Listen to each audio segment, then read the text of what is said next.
जय जी। राधा वल्लभ श्रीहरि जी। राधा वल्लभ श्री हरिवंश महाराज जी। महाराज जी, आप कहते हैं कि वृंदावन के दो स्वरूप हैं, भौतिक और एक भीतरी। सच्चिदानंद स्वरूप, नयो ने नव रंग नयो रस। मेरा शरीर धाम के बाहर वास करता है, तो क्या मुझे बिना भौतिक वृंदावन वास के वृंदावन का भीतरी स्वरूप अनुभव हो सकता है? हाँ। यदि हाँ तो कैसे? नाम जप करो, वृंदावन ब्रज 84 कोस की रज ले जाओ, जैसे गिरिराज जी की परिक्रमा, वृंदावन की कहीं की भी रज, वो सब भगवत स्वरूप। रोज स्नान के बाद रज लगाओ शरीर में, और ठाकुर का चरणामृत, बिहारी जी, राधा वल्लभ एकत्रित कर लो। हम मांगो जाके तुम रोज एक ढक्कन चरणामृत, और खूब नाम जप करते रहो, और अंदर से भाव करो कि वृंदावन धाम हमारा जीवन, हमारा प्राण है। मैं वास नहीं कर पा रहा हूं, लेकिन मुझे मिलेगा वृंदावन। जो इच्छा करी हो मन माही, हरि प्रसाद कछ दुर्लभ नाही। ऐसे उपासक को वृंदावन स्वीकार कर लेता है, पर रज शरीर में लगनी चाहिए। ये बात पकड़ लेना, अगर पकड़ लिए तो समझ लो कि भगवान की विशुद्ध कृपा हो गई। नहीं तो केवल सुनने मात्र से बात नहीं बनती, सुन के उसको आचरण में। रोज वृंदावन की शरीर में रज लगावे, चरणामृत पिए। चरणामृत बहुत सामर्थ्यशाली है, समझ नहीं पा रहे लोग। अकाल मृत्यु हरणम सर्वव्याधि विनाशनम, श्री कृष्ण पादोदकम पीत्वा पुनर्जन्म न विद्यते। रोज चरणामृत पान करने वाला भगवत प्राप्त हो जाएगा। नाम जप क्या भगवान का अमृत है, नामामृत, चरणामृत।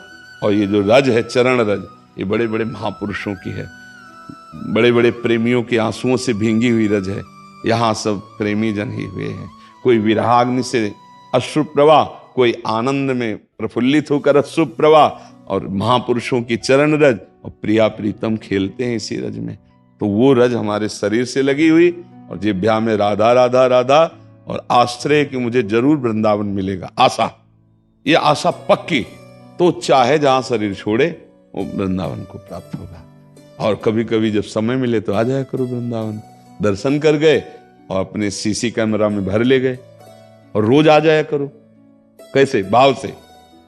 मान लो आधा घंटा सुबह सुबह उठ के बैठे, अब हम वृंदावन पहुंचे, परिक्रमा मार्ग को प्रणाम किया, पूरी परिक्रमा दी, अब यमुना जी में आचमन किया, अब बिहारी जी के दर्शन करने 10-15 मिनट में पूरा सब हो जाएगा। रोज परिक्रमा हो जाएगी, रोज दर्शन हो जाएगा।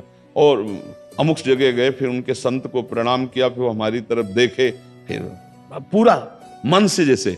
तो वृंदावन को चिंतवन यह दीप उर्बार, कोटि जन्म के अघतमय काट करे उजियार। बोले वृंदावन का ऐसा चिंतन करोड़ों जन्मों के पापों का नाश करके प्रेम का प्रकाश कर देता है। समझ गए? और जब प्रेम का प्रकाश होता है तो चिदानंद वृंदावन आंखों में झलकता है। चाहे वो अमेरिका में रहे, चाहे वो हॉलैंड में रहे, चाहे जहां रहे, वो वृंदावन कोई जड़ देश थोड़ी है, जहां चैतन्य घन वृंदावन प्रकाशित हुआ। तो भगवत रसिक जी महाराज कह रहे हैं, हमारे उर वृंदावन और माया काल जहां नहीं व्यापे, जहां रसिक सिर मोर, हमारे उर वृंदावन। और यहीं प्रकाशित हो जाएगा वृंदावन। समझ रहे?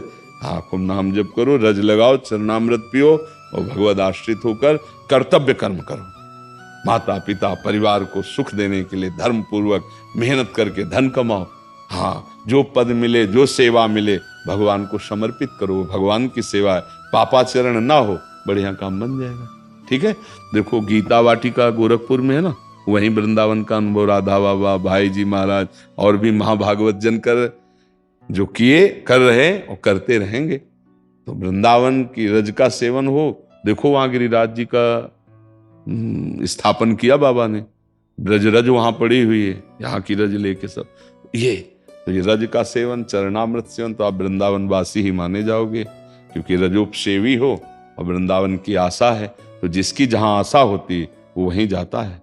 तो हम जीवन भर आशा रखें वृंदावन वास की, हो भले ना, पर आशा रखने में क्या जाता है? तो आशा पूरी कर देती है लाडली, जो पूरी कर देते हैं। जिनको वृंदा विपिन है, कृपा तिन्हीं की होए, वृंदावन में तबे तो रहन पाइए सोए।